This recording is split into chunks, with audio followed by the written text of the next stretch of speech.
कुबरा गांव के बीचों बीच एक आलीशान हवेली थी, जहां सेठ घसीटाराम अपनी बेशुमार दौलत के साथ रहते थे, पर उनके दिल में गरीबों के लिए जरा भी रहम नाम की कोई चीज नहीं थी।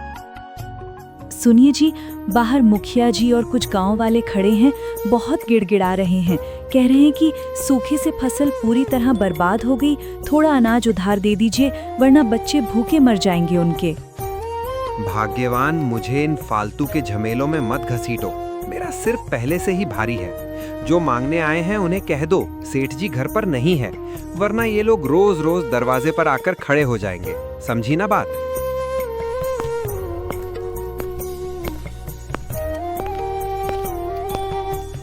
पर मुखिया रामदीन सीधे आंगन में आ पहुंचे। उनके पीछे बूढ़ी चंपा काकी भी लाठी टेकती हुई चली आईं। सेठ जी, मेरा तो कोई नहीं है इस दुनिया में, बस 2 पोते हैं जिन्हें 2 दिन से एक दाना नहीं मिला। थोड़ा सा अनाज दे दीजिए, आपकी बरकत बनी रहेगी। मैं आजीवन आपकी एहसानमंद रहूंगी सेठ जी, इतनी दया कर दीजिए।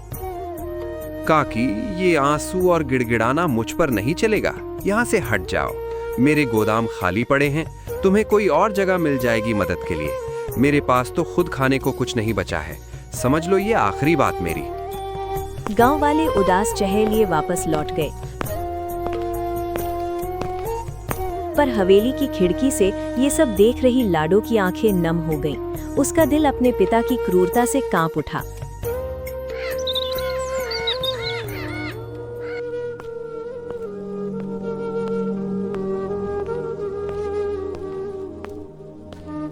माँ, बाबूजी ने झूठ बोल दिया। गोदाम तो अनाज से भरे पड़े हैं। चंपा काकी के पोते भूखे हैं और बाबूजी को बस अपने खजाने की चिंता है। ये सब चुपचाप देखना बहुत मुश्किल है माँ, मेरा दिल टूट रहा है ये सब देखकर। बेटी, तेरे बाबूजी का स्वभाव तू जानती है, समझाना बेकार है उन्हें अब तक। बस चुपचाप जो बन पड़े करती रह।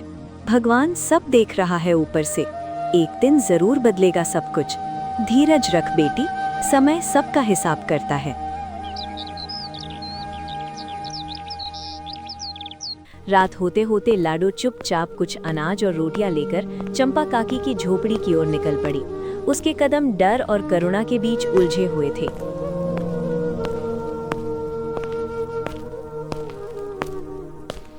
काकी, ये लीजिए थोड़ा अनाज, बाबूजी को पता न चले, इसका ख्याल रखिएगा जरा। बच्चों को आज कम से कम पेट भर खाना तो मिल जाएगा। मुझे माफ कीजिएगा कि मैं और ज्यादा मदद नहीं कर पा रही आपकी, मन तो बहुत करता है। बिटिया, तू तो साक्षात देवी है। तेरे जैसी बेटी हर घर में होनी चाहिए। तेरे बाबूजी में जो कमी है वो तूने अकेले पूरी कर दी आज। भगवान तुझे लंबी उम्र दे और तेरा घर हमेशा खुशियों से भरा रहे बिटिया।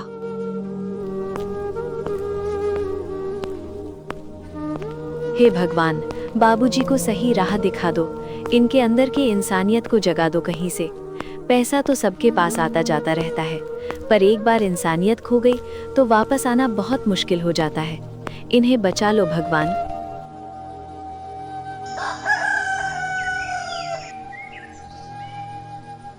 अगली सुबह गांव में हलचल मच गई, क्योंकि शहर से सेठ के पुराने मित्र व्यापारी विक्रम की बैलगाड़ी हवेली के पास आकर रुकी थी। उसका पहिया रास्ते में टूट गया था। अरे घसीटाराम भाई, कितने बरसों बाद मुलाकात हुई है आज इतने दिनों में। रास्ते में गाड़ी का पहिया टूट गया, सोचा तुम्हारी हवेली में ही रात गुजार लूं। कल सुबह होते ही मरम्मत करवाकर आगे बढ़ जाऊंगा। बुरा तो नहीं मानोगे ना?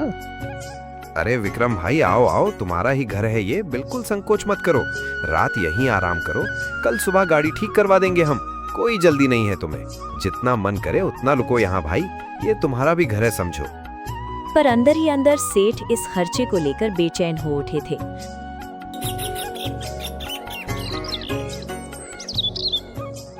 रसोई में जाकर उन्होंने पत्नी को कड़े शब्दों में समझाना शुरू कर दिया। सुन रही हो? बस थोड़ी सी खिचड़ी बना देना मेहमान के लिए, ज्यादा मत बनाना कुछ। रूखा सूखा खाकर खुद ही जल्दी सो जाएगा। पैसे खर्च करने की कोई जरूरत नहीं है इस पर, समझ गई ना बात? ज्यादा घी तेल मत लगाना खाने में। पर लाडो से ये देखा नहीं गया। उसने चुपके से अच्छी सब्जी और रोटी बनाकर मेहमान की थाली सजा दी। चाचा जी, आप आराम से खाइए, संकोच बिल्कुल मत कीजिए इस घर में। सफर की थकान है आपको, अच्छा खाना खाकर ही नींद अच्छी आएगी। हमारे घर आए हैं तो पूरा हक है आपका यहाँ, जितना मन करे उतना खाइए बेझिझक। बिटिया, तेरे जैसी संस्कारी और दयालु लड़की आजकल कम ही मिलती है इस दुनिया में। तेरे पिता के भाग्य में तू है, ये उनकी सबसे बड़ी पूंजी है। भगवान तुझे हमेशा खुश रखे और तेरी ये दया कभी कम ना हो बिटिया।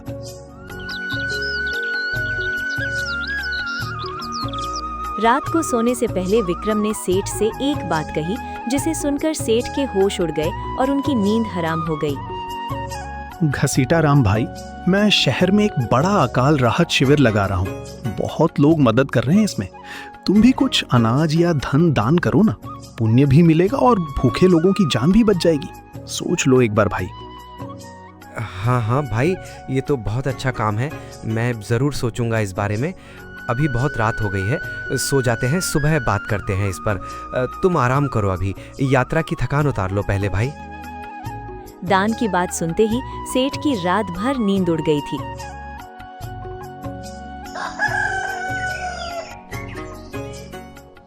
सुबह होते ही उन्होंने एक चालाकी भरी योजना बना ली अपने मन में।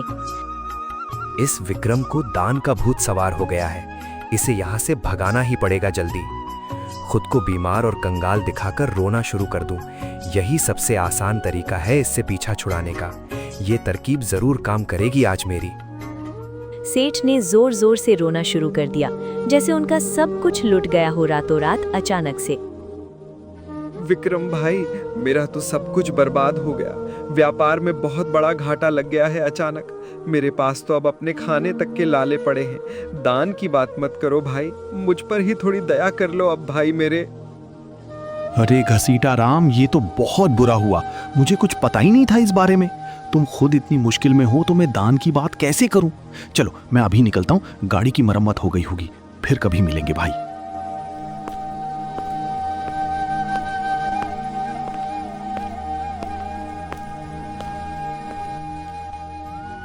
वाह घसीटा राम, कमाल कर दिया तुमने आज।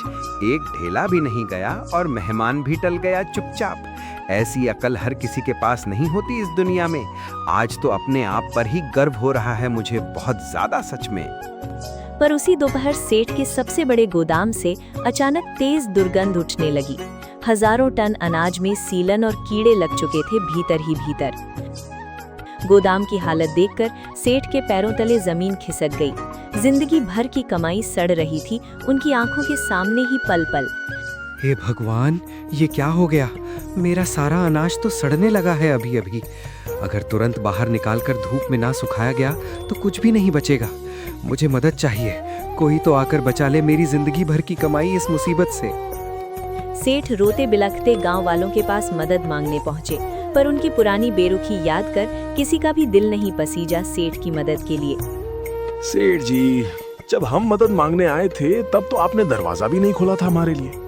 आज अपनी मुसीबत में हमें याद कर रहे हैं। हम भी उतने ही बेबस हैं जितने उस दिन आप हमें बता रहे थे। माफ करना सेठ जी। सेठ जी, जब मेरे पोते भूखे थे तब आपने एक दाना भी नहीं दिया मुझे।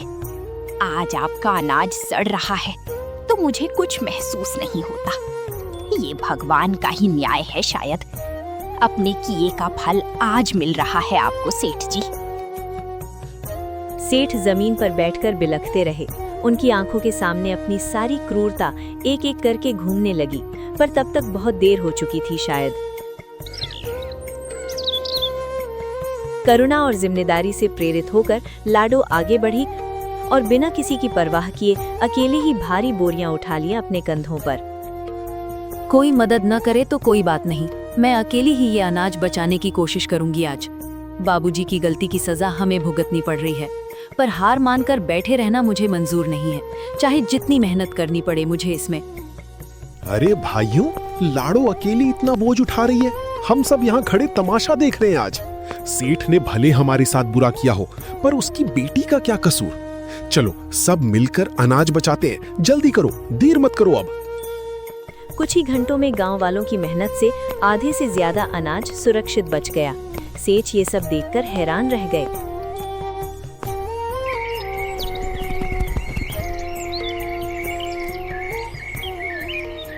जिन लोगों को मैंने भूखा मरने के लिए दरवाजे से भगा दिया था, आज वही लोग निस्वार्थ भाव से मेरी संपत्ति बचा रहे हैं यहाँ।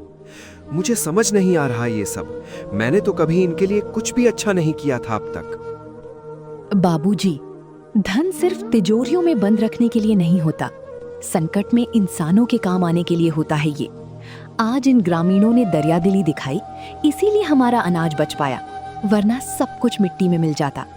ये बात कभी मत भूलिएगा बाबूजी। बेटी की ये बात और गांव वालों की निस्वार्थ मदद सेठ के दिल पर सीधा असर कर गई।